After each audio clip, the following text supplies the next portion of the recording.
AdLib is the DSP-agnostic buying platform to scale your programmatic campaigns smarter, faster, and more profitably. AdLib helps independent agencies and marketers deliver premium programmatic performance without the complexity, cost, or overhead of traditional DSPs. Their platform provides the tools, data, and automation to run enterprise-quality campaigns, from CTV and audio to geofencing and YouTube, all under one roof with zero trafficking headaches. Plus, they're not just a platform, they're your growth partner. The AdLib team helps you win new business, expand budgets, and deliver measurable ROI that keeps clients coming back. It's time to unlock programmatic. Join leading marketers worldwide who are using AdLib to deliver more campaigns with better results. Check out getadlib.com. All right. Welcome, everybody, to Open Market. I'm Eric Franchi. Joe's got the week off, and I'm joined today by Aaron Goldman, CMO of Mediaocean. How you doing, Aaron? I'm good. Long-time listener, first-time caller, as they say. Long-time sponsor, too. I think we had, a 12-week run or so? You did. You gave Joe a challenge of unique creative every week. That was a lot of fun. It all started with some friendly banter on X, I believe is the go-to line. And yes, I guess we ended up running, I think each week for 12 weeks. I challenged Joe to sort of make fun of you at the end of each ad read, and he delivered. For 12 weeks straight. Yeah, it was a very painful period of my life. Thanks for reminding me. So I'm just getting back from Chicago, your hometown. Sweet home. Yeah, it's awesome. I mean, when the weather's good in springtime Chicago, there is like nothing like it. It is, the best city on earth for 3 months of the year. We're excited to have Marketecture Live coming. That'll be just at the end of the window before Chicago turns into winter doldrums. So it should be a good time. Yeah, awesome. So we're going to talk about a few things today. Aaron is CMO of Mediaocean, which is like one of the most interesting and kind of fascinating companies in ad tech, AI, and some other stuff. But before we get going, you and I have known each other for, brace yourself, by my count, a quarter of a century. That math checks out. How is that possible when you look 25? Well, I appreciate that. I don't do martial arts, but I've got my own ways of staying in shape and keeping myself young and spry. When we first met and started working together, it was before Mike Cassidy and I launched Undertone. We were just like, two guys buying media. And you were a big publisher network partner of ours. What was the name of the company? At the time, it was L90. That's right. And I believe you were Intercept Interactive, right? Yeah. Intercept Interactive. That's right.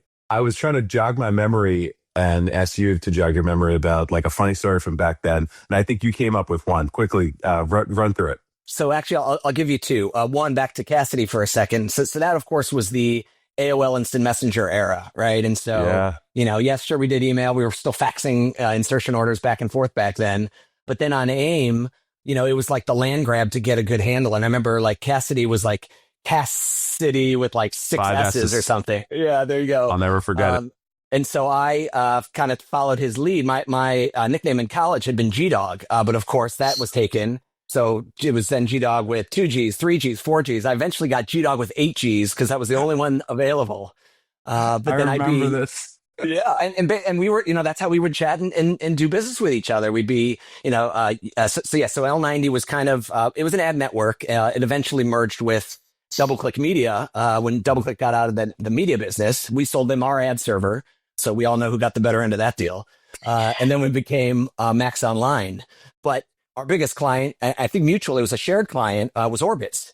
And back in the day when Orbitz launched, I mean, they were the king of the pop-ups. They were popping all over the web. And you were, I think, managing as sort of like an agency type relationship, managing the buying for them. And and so it started with me going through you to get the Orbitz deals. So I started my career in sales, and we can kind of come back to that. But I definitely think that helped for my future in marketing. But so as a salesperson, I would get orders from you. We'd run it across our network. These were pop-ups, pop-unders. We popped everywhere. At some point, I kind of got hip to the fact, okay, so Orbitz was based in Chicago, literally a couple blocks from my office. Mike Stein, shout out to Mike Stein, the guy who ran the digital team there. He lived a couple blocks from me. It turned out we both had an affinity for kosher food. And so we developed our own relationship. I do think I eventually cut you and Cassidy out, and I'm sorry for that. But I think I gave you, we did plenty of business together. Then I started going direct to Orbitz to get my deals as opposed to through you guys. But by that time, I don't remember this actually. I have nothing but fond memories. We got to get Mike on the phone. It was all good. It was all good. It was on the up and up. But and I think you guys were then starting to pivot into what would eventually become Undertone anyway. That's right. And doing different types of formats, kind of not the agency business so more, just kind of using all that inventory you got really good at buying and then turning it into essentially a network with higher impact units, right? Was that kind of the story there? Yeah. Yeah, absolutely. Yeah, that's the origin story. But what happened? You caused the SEC to look at L90 because it was a public company from one of our deals, right? Oh, well, okay. First of all, it wasn't me. So I didn't cause anything. So what ended up happening, I'll make this long story short. So L90 did get investigated and indicted for SEC fraud. Essentially, the executives, a couple of them, were cooking the books. So Home Store, if you remember them, also went down and they were doing round trip transactions. So basically, Home Store would do an insertion order for $1 million at the end of the quarter in advertising so that they could make their number. And we would then do an IO with them reciprocally for $1 million. Both sides recognized the revenue, and whether or not we actually served any impressions kind of didn't matter because it was sort of the spirit of how those deals were being done and the quid pro quo. And so that was like one example that eventually came crashing down. But in the process, when the DOJ was investigating this, I got a call and they were digging into, they had subpoenaed and gotten access to all the insertion orders, and they were going through and looking at them. And some of the bigger ones were these Orbitz deals coming out of Chicago. To be clear, I was just the sales planner then, so my job was to and they were not coming out of New York. They were coming out of Chicago. Yep. So we were so you were clean at that point, but essentially they were looking at the deals and saying, okay, these deals were sold on, it was a CPP, cost per pop. Right. So rather than do a $50 CPM, we would do a 5-cent CPP. And then in the terms in the insertion order, they would have a number that would say basically L90 will deliver this many pop-ups and this many conversions. And so essentially in the writing, it was, they were trying to understand if this was like a guaranteed deal, how it should have been paid, how the revenue would have been recognized. And so I kind of walked them through the process. It turned out this was not one of the bad deals, but they were still in the process of kind of going through everything we did to understand how the business worked and which deals were above board and which were not. Oh, wow. So teaching the SEC media math was the job. Yeah. And now, thankfully, we've got Ari Papero to do that. Absolutely. All right. Let's get into the good stuff. Tell me about the transition from sales to marketing. That was actually one of the things I wanted to touch on. I went to school for advertising at University of, I went to school for journalism at the University of Illinois. After one semester, I burnt out on writing papers, and there was one other major in the College of Communications, which was advertising. So I said, all right, let's try this. Fell in love with it. Got a job at my school paper, the Daily Illini, selling print at the time. We had just launched the website, but I still remember $7.85 per column inch on print. And then for digital, we had no idea how to price it. CPM wasn't a thing yet, so we're still trying to back into like a CPI rate that advertisers were used to buying. At any rate, in school, I was part of a fraternity. And coming out of school, one of my fraternity brothers named Matt Spiegel, who I'm sure you and many of our listeners here will know. Shout out to Matt. So Matt hired me out of school at L90. He was like, he was and still is a couple years older than me. And he was at the time running their direct marketing group. So he brought me into L90. I was started as a sales planner, where again, my job was to like get insertion orders off of AOL Instant Messenger or the fax machine, carrier pigeon, however they came in. And then I would basically hand key them into the ad server. And then I would, check manually to make sure they were delivering, send out the invoice, et cetera.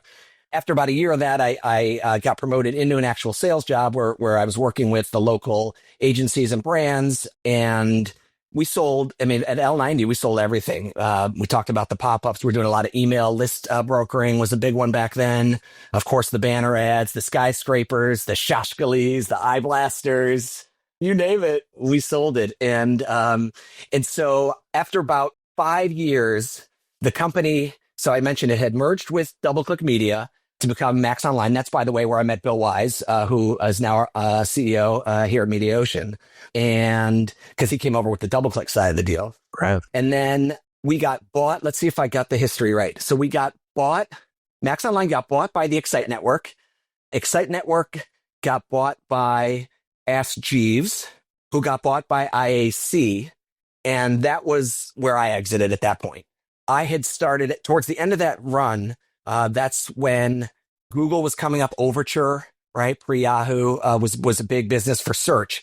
And I was selling a ton of search business. And back then you didn't have search agencies or bid management technologies. So we were basically just brokering clicks on search the same way like an ad network would broker banners or pop-ups. And I was getting a ton of business out of Starcom IP in Chicago. Shout out to the folks there. And basically, they didn't have a team to manage search. So they would come to me. I would get basically an insertion order for, let's call it $1 per click. Network Solutions, I think, was our biggest client. They were a domain registrar. And then we would turn around and we would bid on Overture, on Google, somewhere less than $1. No, I haven't gotten any calls from any DOJ about the margins on those deals, but let's just say they were strong to very strong. Sure. And 80% of my business at this point was now just brokering search clicks. When Ask Jeeves bought us, they said, that's awesome that you're running millions of dollars in search. Run all that business on Ask Jeeves. Don't put it on Google and Overture. And I was like, yo, Butler, if I bought every single keyword, like no matter how related it was to my client's business, well, I couldn't fill these orders. You just don't have enough traffic. So it actually worked out. It was amicable. I left and went to start Resolution Media back with Matt Spiegel again. And we brought the business that had been the search business that Ask Jeeves didn't want over with us. So that was kind of how Resolution started. At Resolution, my role went, you know how sales works inside of agencies, right? They don't have salespeople. They have business development. And you end up doing a lot of pitching. So my role kind of morphed a little from biz dev and then into marketing as well. And then Resolution got bought by Omnicom. And that's when the role really changed. Now I was, a full-on agency person, still hawking search clicks. I remember, and stop me if this is not interesting, we're way on a tangent here. I feel like without Joe, we'll probably, get way off the rails, but this is fun. No, Joe would just keep talking. The question is how sales to marketing, sales to CMO, and how does that sort of inform your perspective? So I'll share one story from the Omnicom search days, and that'll bridge us into the answer here. So I remember being in front of McDonald's was a big client of OMD's, and I think Peter Sterling was running marketing for them, and we were in their conference room in Oak Brook, Illinois. And it was we brought the full team out to basically sell them on buying search. They were spending millions on TV and everything else. And so I would kind of try it out there. I had a foam board with a mock-up of the Google search results for the keyword hamburger. And I showed them like McDonald's was like down at the bottom of the page. And I was like, look, we can, through the magic of, search engine marketing, we can move you from the bottom up to the top. And I took like the Velcro piece of their listing, put it up at the top. Ta-da! It was like a big finish. And I was so proud of myself. And Peter goes, why on earth would anybody search for a hamburger on Google? So here, get this though. My answer, maybe because they're hungry. Amazing. He got a chuckle in the room, did not get the business.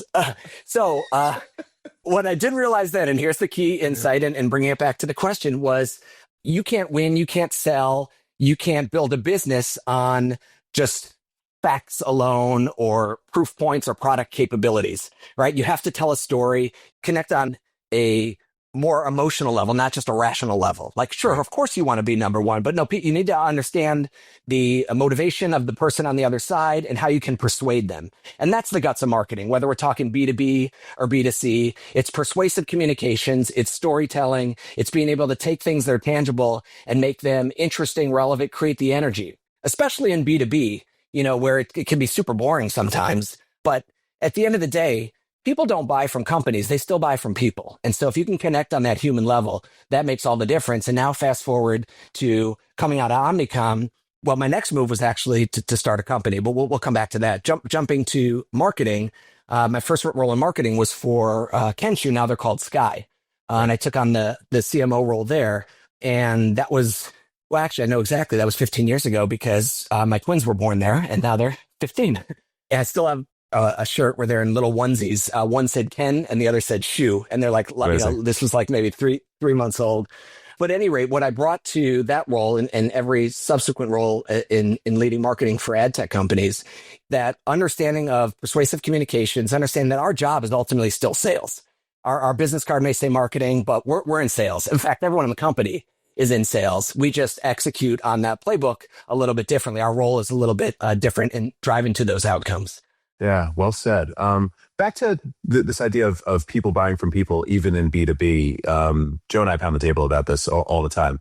You're unique in that as a CMO in ad tech, there aren't many with like a very public presence and public profile. They tend to be almost behind the scenes, which, intuitively doesn't make a lot of sense. Why are you, so like forward leaning, visible, out there in the public, particularly on socials?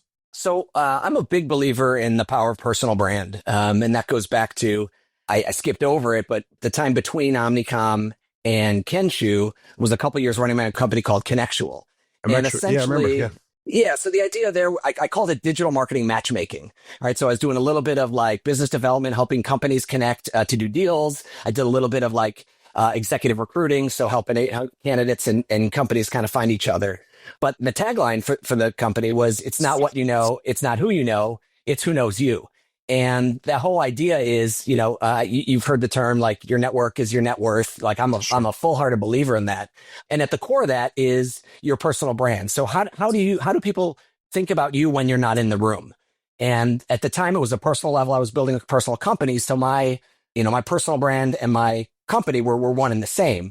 But I kind of then took that with me to Kenshu, now Sky, and of course here at Mediaocean, where a big part of the value you can bring to a company is your personal brand. It's your voice. It's your audience.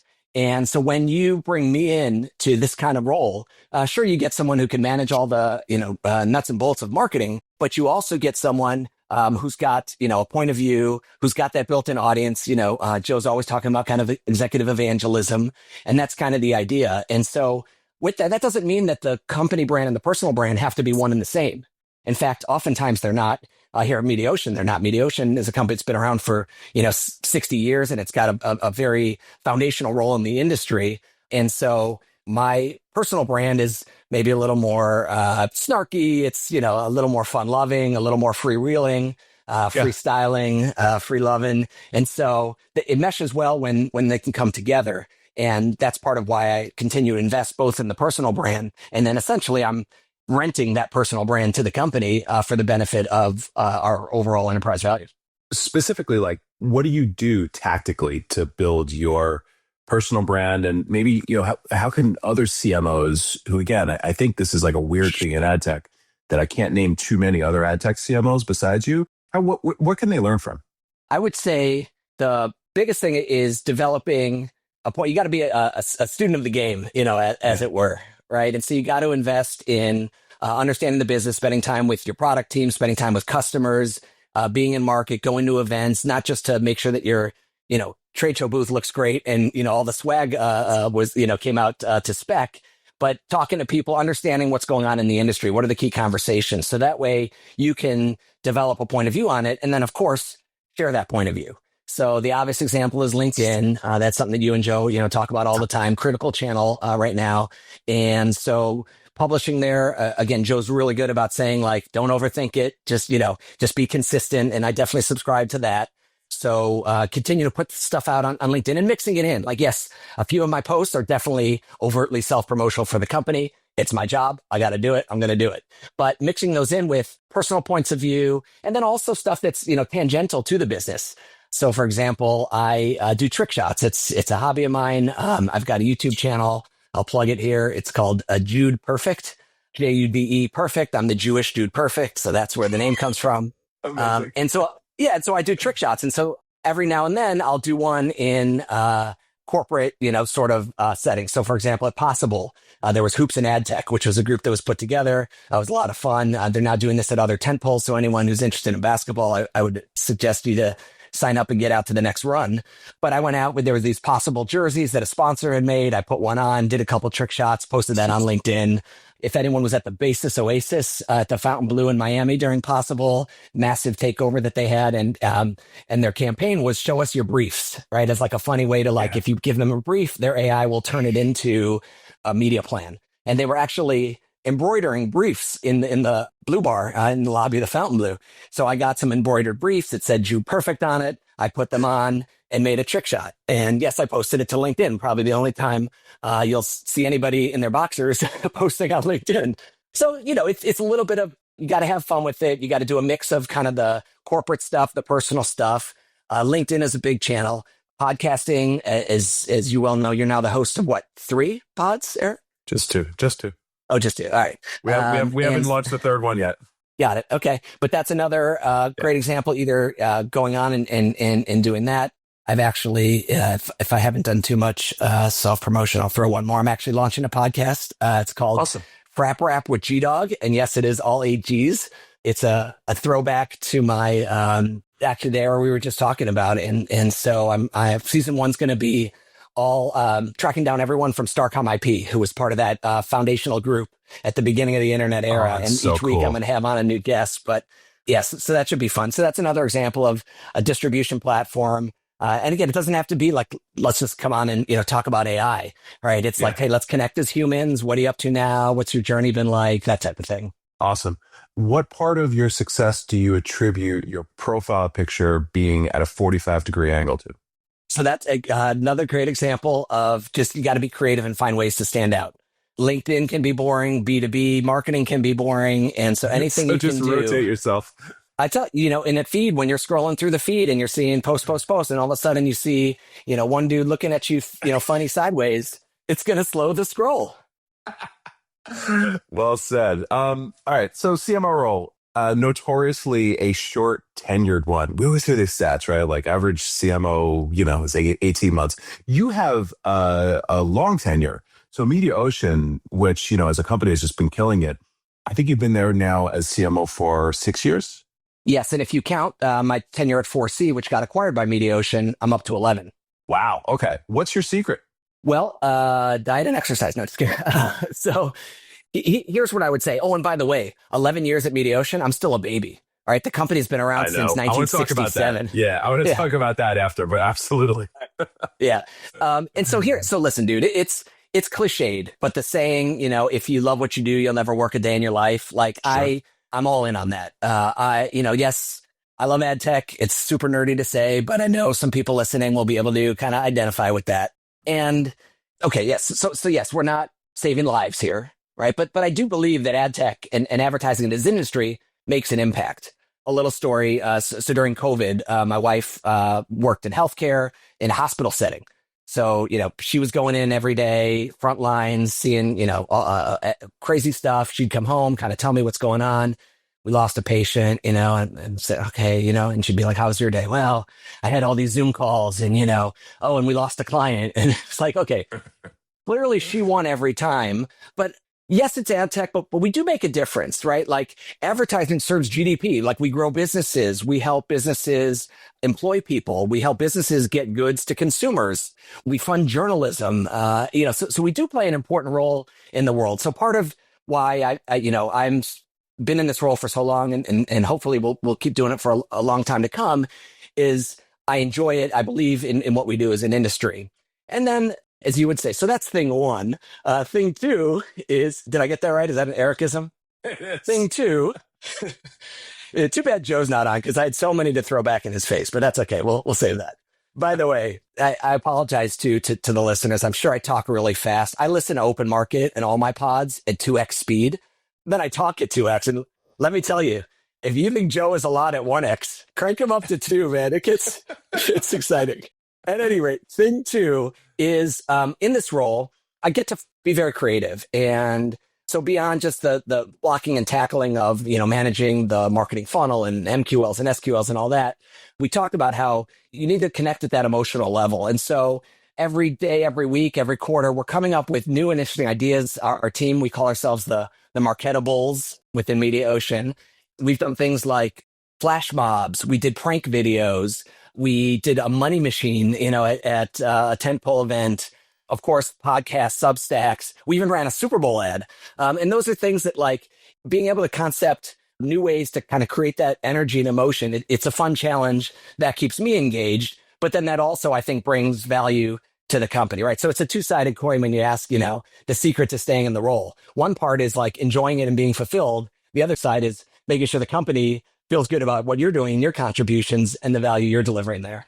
I get it. Well said. Let's talk about Mediaocean. So Mediaocean formed in 2012 from the merger of MediaBank and Donovan Data Solutions. Donovan Data Solutions, to your point, was founded in 1967. So this will be next year a 60-year-old ad tech company, which is insane. Maybe Viant is number two. Bill Wise has historically kind of called it the plumbing of ad tech. So it's this interesting dichotomy, right? Because you're this like super creative guy. You just rattled off like five, really innovative things that you've done with a company that, your CEO, who I rank as, top 5, top 3 in the game, calls it like plumbing. So very not sexy, but you've made it sexy. So how do you solve for that?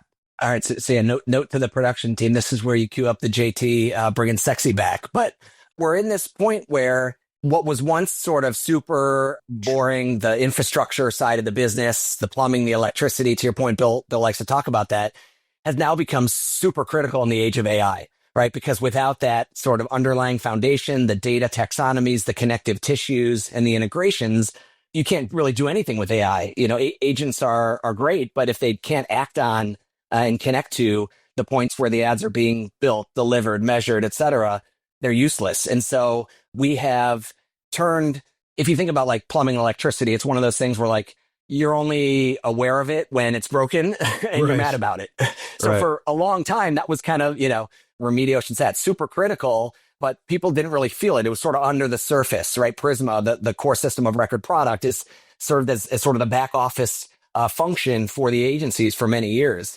In fact, I think it was season 3 of Mad Men, when they wheel in the massive computer into the agency and they kind of give it its own conference room and they're like gawking at it. That was Michael Donovan. He literally wheeled in the first computer to the agency, and that was the business, Donovan Data Systems. So crazy. So at any rate, what we've taken now, and back to this idea of electricity, is we're recasting that. And so if you think about our position in the industry, we're talking about how in a world of AI, that connectivity becomes so important. And we're using this sort of allegory of Thomas Edison, right? He didn't change the world by inventing the light bulb. He changed the world by creating the electrical grid. The light bulbs don't work unless they're plugged into the grid. And we think of AI and advertising and Mediaocean's role in the same way. We are the grid that's lighting up AI and advertising. We have our agents. Other people have agents. Agents are great, but they only work if they're connected to a grid that's able to extract the value and connect the dots. And so we've kind of gone from, so we're back to telling Bill, hey, do your wise words, keep talking about electricity. That's actually great for us right now. It's not, and we found what we think is a story that people can kind of identify with and understand the value intrinsically. And when we come out to places like, Cannes, for example, you'll see this idea of the grid, and we'll be casting a little spotlight, from our boat onto the dock, lighting up the industry.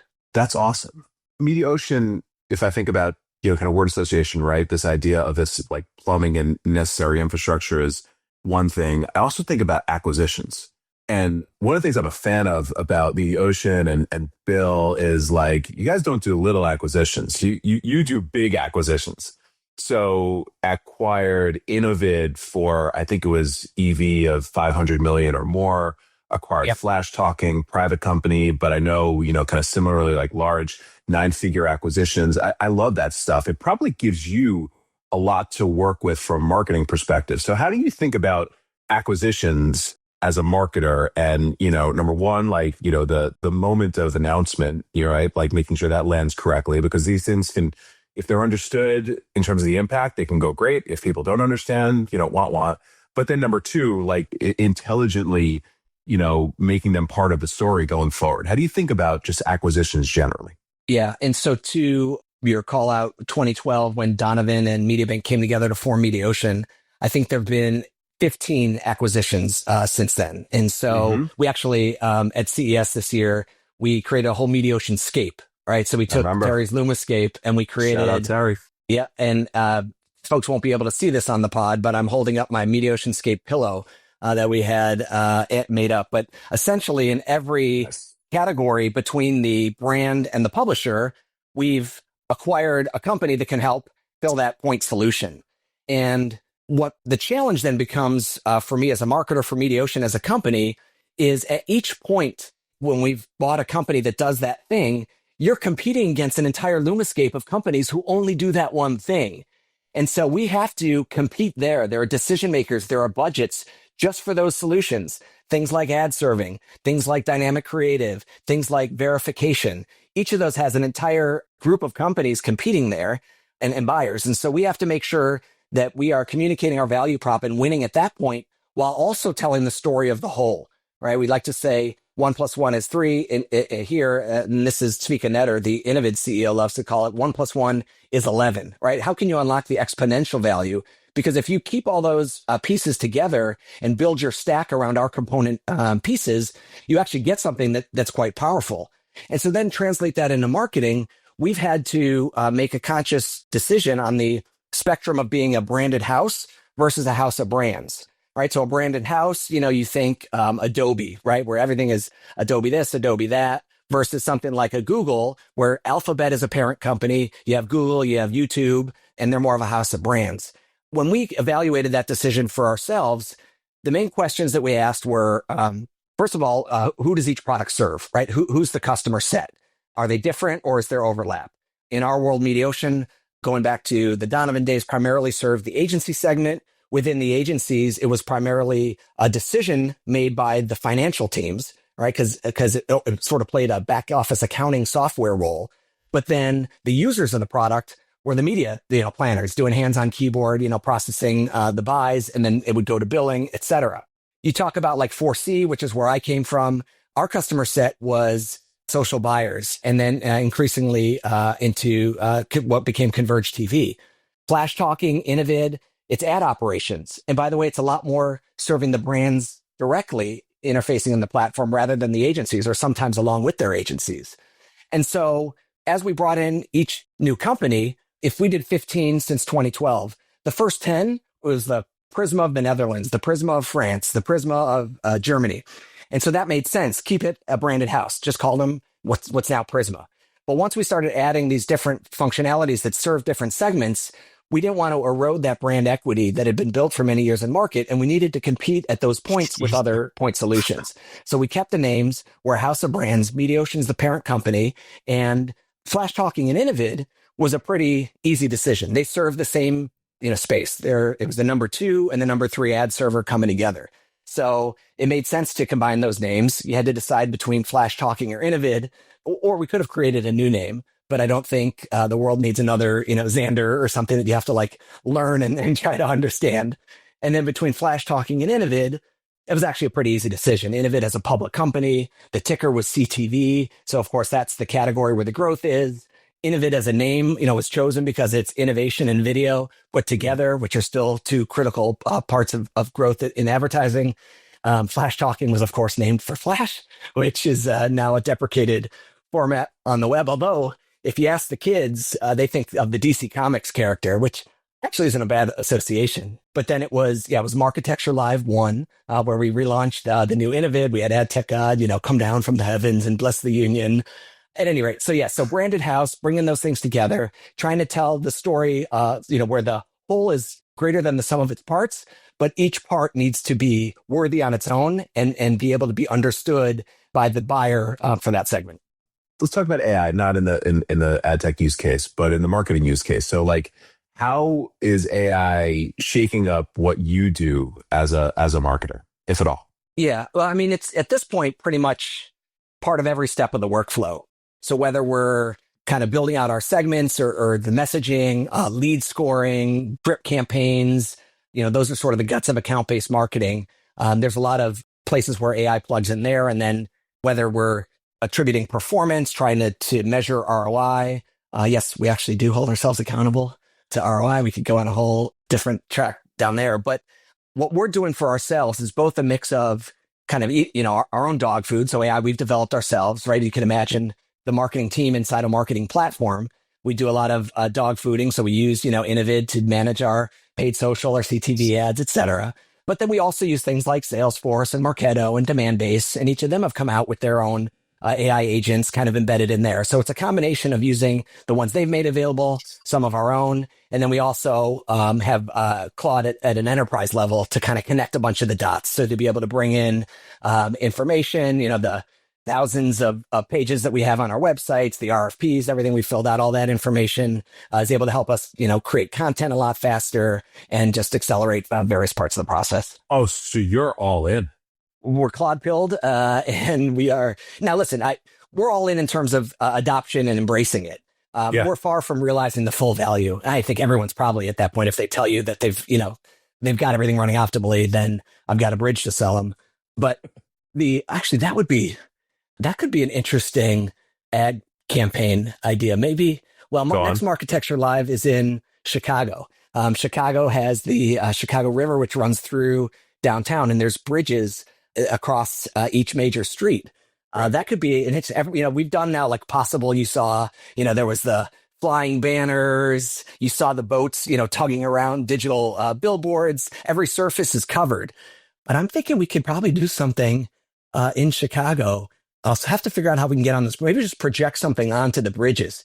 And somewhere the tagline is something like, if you don't think our AI can help you, I've got this bridge to sell you. Nice. Mediaocean. Yeah, that's awesome, man. You got ideas out the wazoo. All right, this is the point where Joe would be like, this sounds like a great place to wrap, but we're not going to do that.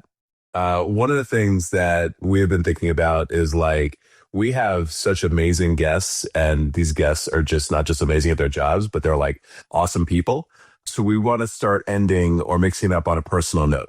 So one thing I know about you, Aaron, is you are, in addition to being a world-class CMO and great person, you are a rapper. You freestyled way back in. Do you still freestyle? So it's more of a party gimmick. I wouldn't call myself a rapper, but yes, I can rap. And back to what we were talking about with Frap Rap, that was the idea when I would meet with Starcom. They'd come down, they'd get a cup of coffee, and for each person that came, I would also do a rap about them. So yes, that's been part of my shtick for some time. You should take that on the road. I mean, every day. Well, we're starting with the pod coming soon to the platform near you, Frap Rap with G-Dog. All right, here's the question for you, the random question for you. We're going to see how this goes. If you could come back as any rapper, any timeline, any time period, who would it be and why? Wow. It's got to be Tupac. He had that playbook. We talked about how in B2B marketing, you got to be creative. You got to find ways to stand out. You got to turn your LinkedIn profile pic 45 degrees to the side. That was Tupac's MO. He was actually super smart and strategic about how he got attention. And whether or not he actually believed all the things he was saying or the beef he was starting, he knew that it would get people to know him, tune in, buy his records, etc. And the music is just pretty darn good. So for all those reasons, put the bandana backwards around my forehead, send me loose, and there's like a Tupac, 4C, AG. There's probably something in there that we could get to. AG in the place to be from the West Side. It's you and me. Got to do it up like Ed to God on the open market pod. And I'm coming back down California dreaming. When the event comes to Chicago, I'm rhyming and stealing. And I go back to the day and I throw it my way. And the B2B marketer got to make that pay. Yay, yay. Thank God we have interns because we have our clip. That was amazing, man. All right. You can throw me a random one. I'm ready.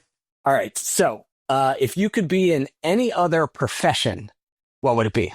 If I could be in any other profession today at this stage of my career or anytime? Okay, at this stage of my career. So I've been a VC for 8 years now. I have gotten to understand the game and how it works, and not just like kind of the investment stuff that everybody sees, but just like underlying financial models and financial engineering. And I've fallen in love with investing and the art of investing. I would want to play on maybe a different stage as either a hedge fund manager or a GP at a big PE fund. So basically do what I do and apply it to different instruments, different markets. But, I don't talk about it. Maybe I should talk about it more, but I've just become obsessed with investing and sort of the art of money. So doing it at a different scale and in a different game, that would be what I would choose. Maybe the most boring answer anybody can give. That's honestly. okay. I love that for you. Joe did You love that leave for me. Joe did leave me with a little surprise for you, though. He planted that question with me, and then he said, "All right, after Eric answers, we're going to fact check it." And in the spirit of Father's Day, I understand your son Nick is now interning. Is that correct? Nick is now the open market intern. Yeah. All right, so I am now going to bring him in on FaceTime and see. We'll ask him about his reaction to your answer. So if technology cooperates here, wait for it. He's supposed to be on standby. This is like phoning a friend who wants to be a millionaire. Magic of editing. We're ringing. All right. FaceTime unavailable. Let me just call him the old-fashioned way. All right. Throw him on speaker. Hey, Nick.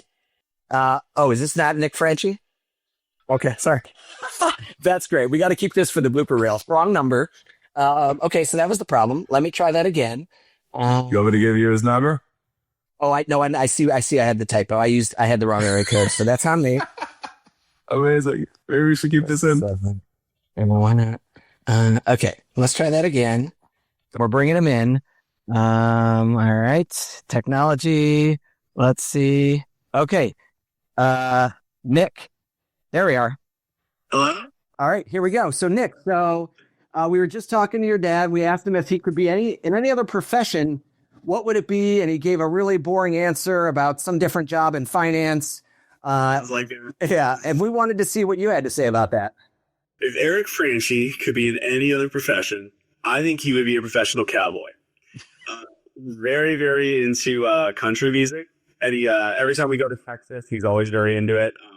I think that if there were any position like a cowboy who does jujitsu, I think that would totally be him. The jujitsu cowboy. That's not to be confused with the naked cowboy in Times Square. This is the Eric. How many episodes of Open Market have you recorded? Take a guess. I think this is like 101. Wow. All right. So I've probably listened to most of them. I've never heard anything about you and cowboy. So are we breaking new ground here? We're breaking new ground thanks to young Nick Franchi. All right. So, hey, Nick, while we got you, I'm curious, what exactly does an intern do around here?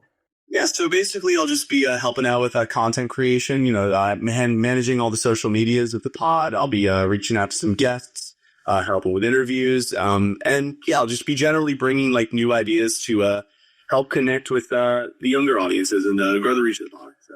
I love that. Well, you've definitely got some good material here to work with. If you can get up your AI to get Eric on guitar, belting out some country. Bonus points if you can flesh that with my Tupac rap, and we'll take this show on the road. Sorry, Joe, you've been replaced. Amazing. All right. Thank you, guys. Okay, so we'll see you, Nick. All right, so that was fun, Eric. I don't know without Joe here, how do we wrap this up? That's the pod. We'll see you next week, everybody. Appreciate you, Aaron. Thank you, Nick. Peace.